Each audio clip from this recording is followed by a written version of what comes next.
Бүткүл дүйнөгө таркаган коронавирус илдети көптөгөн кыйынчылыктарды алып келди. Бул илдет бүткүл адамзаттын үйдө отурууга мажбур кылды.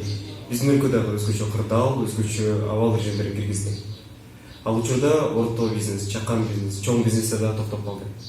Азыркы учурда мындайча айтканда Оштун бизнесмендеринин абалы кандай? Ишкерлерибиздин алдыга койгон пландары кандай? Жана ошондой эле алар өкмөттөн кандай колдоо күтөт? Биз жаш бизнесмен, бизнес-эксперт Замир Дүйшеев менен маектештик. Бүт дүйнөнү куттаган пандемия Кыргызстандагы жөн эле күтпөдү. Кыргызстанда да өтө катуу болуп, бизде өзгөчө кырдаалдар, өзгөчө абал режимге кирдик. Ошол мезгилде бүт ошол бизнестер, кичи бизнес, чоң бизнестер деле токтоду да. Анан ошол учурда ошол кичи бизнес менен орто бизнестер кандай күн кечирди? Анан карантин ушул пандемиянын таасири кандай болду бизнеске? Албетте биринчи өзгөчө абал киргизилгенде бизнестер аябай социальный контакт азайып, социалдык контакттар жок эсеге түшүргөн аракет кылган мамлекет тарабынан. Бирок бул албетте түздөн түз таасир берди бизнеске. Бул эми внутренний Кыргызстандын ичинде болгон абал.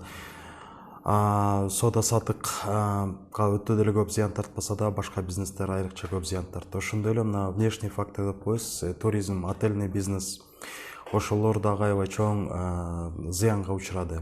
Эми бул негизинен эң чоң таасир, терс таасир алган болгон бул баардык эле бизнес деп коебуз.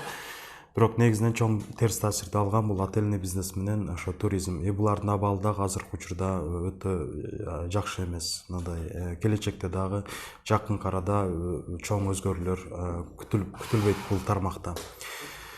Соода саттык, розничная торговля дейбиз. Аларда бул бизнестер именно продукты күнүмдүк потребление болгон тамак, аш продукциясында көп деле зыян учурабады дейбиз. Но в любом случае буларга деле келечекте барып зыяны тиет. Долгосрочная перспектива булар дагы жакшы болбойт. Негизинен биринчи кырдаал киргизгенден кийин мындай жалпысынан алганда ишкерлер жакшы абалды жаман ойдо болуп, жакшы пландар түзө албай турган. Андан кийин абал бүткөндөн кийин, биринчи абал чектелгенден кийин, ошодон кийин бизнести бир жандандырып, бир сыйра кайта план түзүп, кайта иштей баштады эле. Эми кайра пандемия күчөп, кайра эле ситуация мурункуда дагы оор болуп калды азыркы учурда. Азыр көп бизнестер токтоп калдыбы же кандай кайра жанданып башташты, иштерин башкача башташтыбы, мисалы онлайн өткөзүштүбү же андай көрүнүш байкалды? Андай көрүнүштөр бар албетте. Бизнес, кээ бирки бизнестер үчүн бул жакшы эле мүмкүнчүлүк болду. Биз билген бир нече бизнестер онлайнга өтүштү. Эми колунан келип ошол заманбап технологияларды колдонуп, инновациялык ыкмаларды бизнесине киргизип, ошол доставкаларды киргизишти, онлайн заказдарды иштете баштады. Өзүнүн клиенттерине ошо камсыздоо маселелерин доставка, курьерский служба аркылуу чечишти.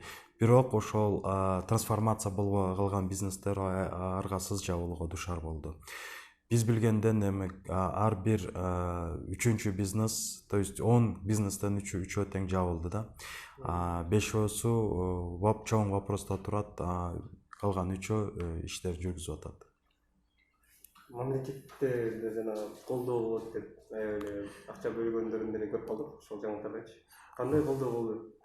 Мамлекеттен колдоо дегенде биринчиден айта кетиш керек, мамлекеттен колдоо бул насия кредиттерди, жеңилдетилген кредиттер декларация болду, ошолор да банктарга бөлүндү.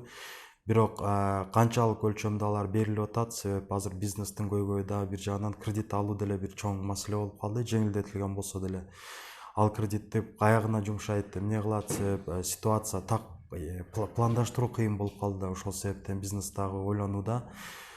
Негизинен бул кредиттердин максаты ошо өндүрүш, илдетке дагы илдетке карата бир иш чараларды көрсөтүлгөн иш чараларга магытталган кредиттер болуп эсептелинип атат. Бирок мамлекет тарабынан деле ошол негизги жардам бизнеске бул жеңилдетилген кредит ушугуңду. Бирок ал деле канчалык берилип атат, канчалык жеңилдетилген берилип атат и максаттуу берилип атабы, бул деле азырынча пока суроо. Но бул акчалар биздин маалыматыбыз боюнча банктарга келди и банктар уже клиенттерге анонсировать этип ошол кредиттер бар деп туруп уже таркатуу процесстерин баштады. Азыркы учурда дагы жана пневмония баягы катуу экинчи волнасы Бишкекте катуу болуп атат. Ошол учурда ошол кичи бизнестин ээлери, орто бизнестин ээлери жакшы жардам берип колдоп атышат да. Албетте. Анан суроо жаралып атат, эгерде ушинтип колдой берсе жакшы, бул жаман эмес, бирок алардын бизнеси токтоп калбайбы эртең 2 айдан кийин? Кандай пландап атышат, эмнени пландап атышат деген суроо болот. Биринчиден бул аябай кубанычтуу жаңылыктар угулуп атат, күнүгө болуп атат. Ошондой эле бизнес сообщество, бизнес коомчулук четте калбай, ответственный, социально ответственный бизнес деп коебуз. Бул эми баардыгында эле кездешип жүрбөйт, бирок биздики өзгөчө бир жакшы кубанычтуу кабарлар болуп атат. Бизнес тарабынан өтө жакшы демилгелер көтөрүлүп ишке ашырып атат. Мисалы үчүн айтып кетсек, мына бул биз билгенден эле гостиницаларды берип атат. Ошондой эле колл-центрлерди уюштуруп атат, демөөрчүлүк, баягы медикаменттерди, эми булар аябай көп, баардыгын айтыштын деле кажети жок, бул баардыгында эле белгилүү болуп атат. И сиздин мындай туура сурооңуз да аябай туура да, канчалык деңгээлде ушул улана берет деген суроо болуп атат. Албетте бул бизнестердин баардыгы бир определенный гана деңгээлге жетип туруп, кийин бул нерсе токтоп калышы мүмкүн, себеби бизнес деле без конца бергүү мүмкүнчүлүгү жок. Албетте бул себеп жеке ыктыяр болгондуктан ар ким өзүнө ылайык жардам берүүнү көрөт. Менин оюмча да ресурстар бар, өзүбүз жеңүүгө, бул илдетти өзүбүз күчүбүз менен да жеңүүгө мүмкүнчүлүк болот.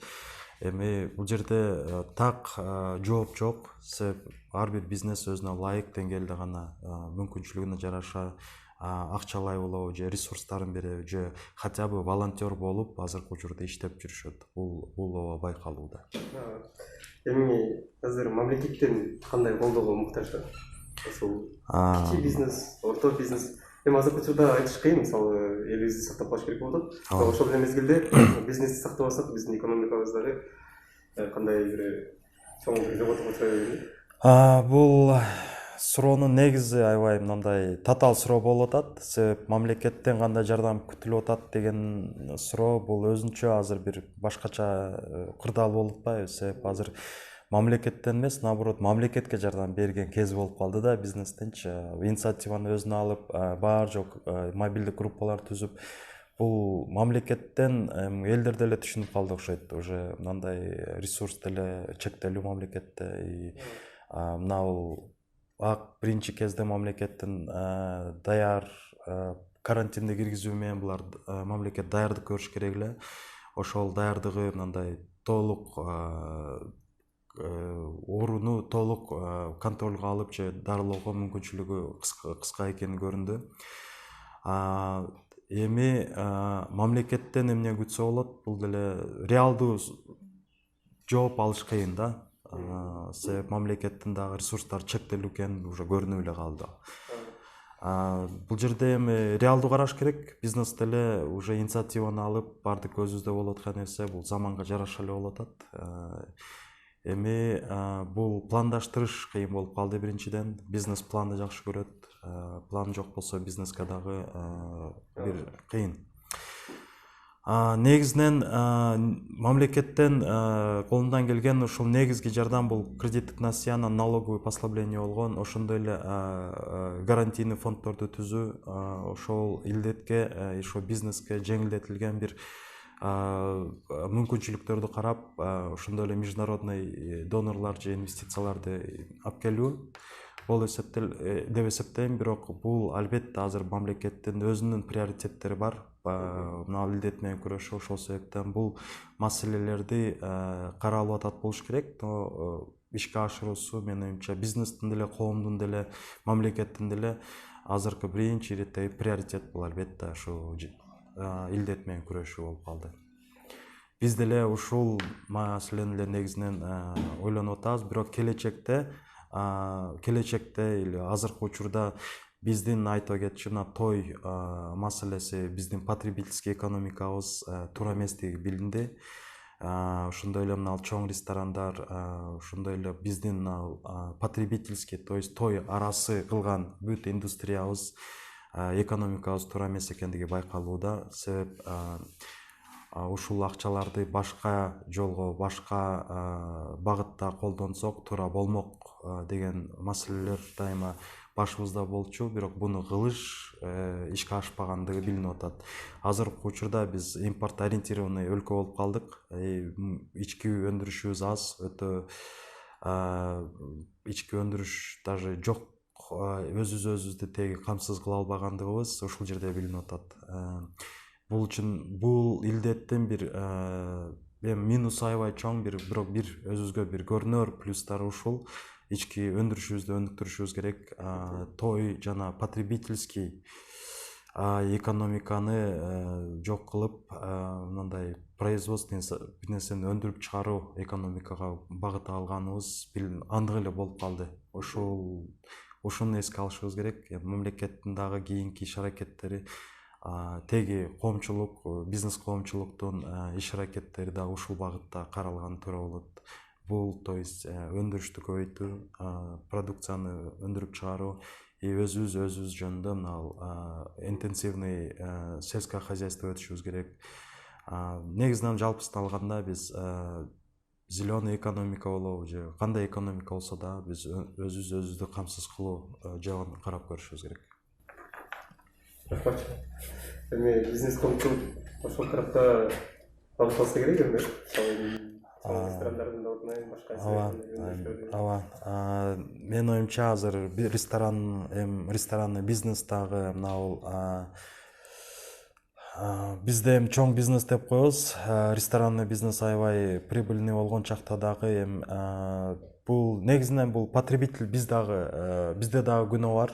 Себеп биз өзүбүз той уюштурабыз, анан бизнес ошол той уюштурса, конечно, бизнес барып ресторан ачат. Бул өзүбүздүн да ой жүгүртүүбүздү өзгөртүшүбүз керек, өзүбүздүн потребленияны өзгөртүш керек. Биздин ошо кетирип аткан каражатты дагы туура үнөмдүү жолдо пайдаланышыбыз керек.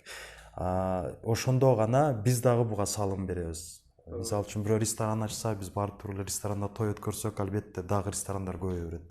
То есть талап жок болсо эле алар дагы ойлонот дагы башка багытта өзүнүн ресурстарын башка багытка иштете баштайт дагы. Ошол жерде биз өзүбүз коом дагы туура эме алыш керек, багыт алышыбыз керек.